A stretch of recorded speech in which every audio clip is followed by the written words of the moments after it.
Hello guys! In this video, you will learn how you can add quadrants in Google Docs.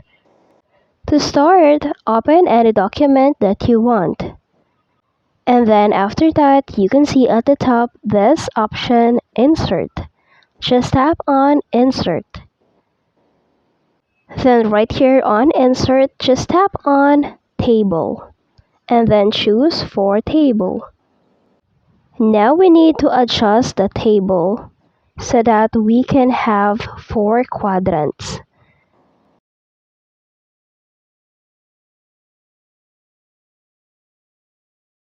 Now after adjusting your table, what we can do now is to add your text. Now after writing your text, what we can do now is to copy paste this to other table.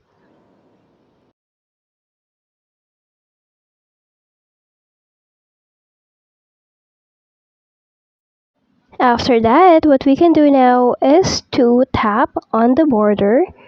And then what we can do now is to adjust this into 0. So we basically want our border or our table to be in 0 to make it invisible. And that's it. I hope this video helped you out. Thank you for watching. Don't forget to like and subscribe.